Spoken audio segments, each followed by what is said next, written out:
We need to talk about this. Earlier this week, Blueprint DNA organization, in collaboration with Age Healthcare, gave us the Ghana DNA Insights Report 2025. And some of the things they spoke about are quite interesting. So let's get into it. One of the main things I was personally concerned about was how the general media, that's the social media or traditional media, was going to hop on some of the glaring insights for headlines and clickbait purposes. Literally 24 hours after the event was this saying 4 out of 10, you can read it there.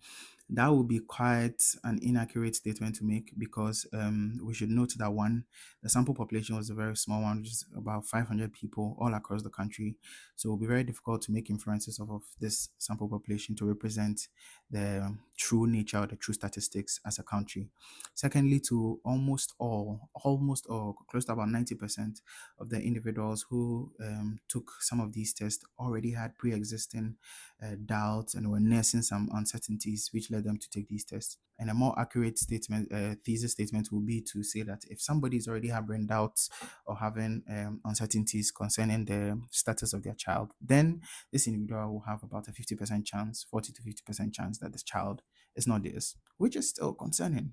I mentioned earlier that these tests happened all across the country, in all the regions of the country, but we saw over 80% of these tests coming from Greater Accra region and Ashanti region. That's Accra made up more than 50% of the entire study population. It is, however, interesting to note that despite the fact that 80% of the tests were taken from these two regions, you would expect that a lot of the paternity exclusions will come from these places. But instead, we had over 60% of the tests from the Western region having paternity exclusions or showing that the fathers were not the biological fathers of these kids. And somewhere like Accra recorded about 30%, which was quite surprising to me because everybody knows finding love in Accra is an extreme sport. And so I expected different results, but maybe Accra girls are making us proud. Upper East, Volta region, Puno, Eastern, and Upper West had more than 50%. In fact, Western region had 67% of their tests showing paternity exclusions or their tests revealing that the fathers were not the biological fathers of said children. Do with this information as you please. Another very interesting fact to note was that for the various reasons that existed for which people contest, over 85% of the people tested just because they weren't sure. They wanted to know for personal reasons. We had about 10% of these tests representing legal issues, immigration issues, all put together. But a chunk of the tests were done by men who were not sure.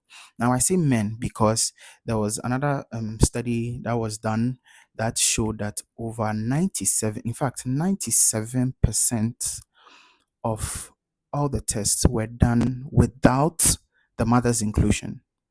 What does this mean? It's either the women were not even aware the test was being done or they were not in support of the test being done. And just 3% of these tests were done with the maternal inclusion, meaning these mothers were on board with the testing. And some of these cases were usually those for legal issues, immigration issues, litigation over estate and inheritance and all of that. But a chunk of the test, 97% of the tests, were done without the maternal inclusion. The mothers either didn't know or they were not in support.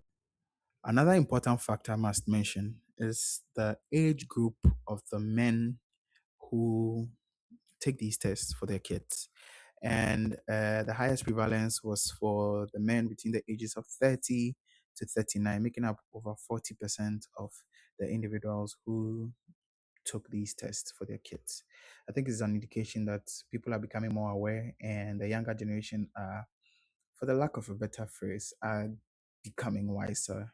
And I think this is very important to note.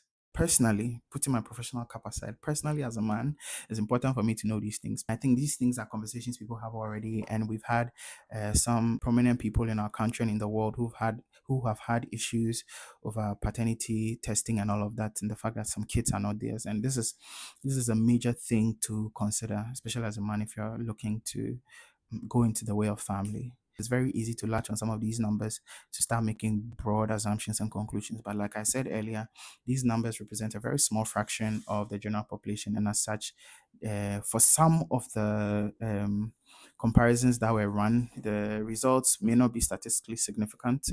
And at least these things can inform policy and help individuals who are interested in some of these things to expand on the potential of DNA testing in the country. Personally, once again, putting my professional cap down to the young men out there who are looking to get into the family way, check, bro.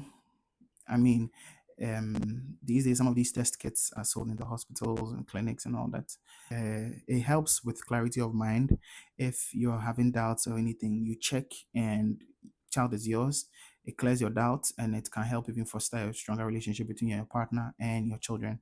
As against nursing doubts in your head for months and years, that in itself can put a strain on your relationship, and then you might test and the kid is already yours. So you might have just stressed for nothing.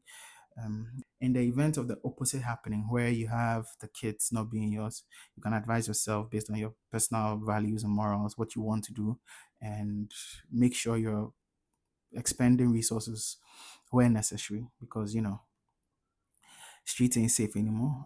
Thank you, and I hope you enjoyed this. Follow for more interesting facts. Thank you.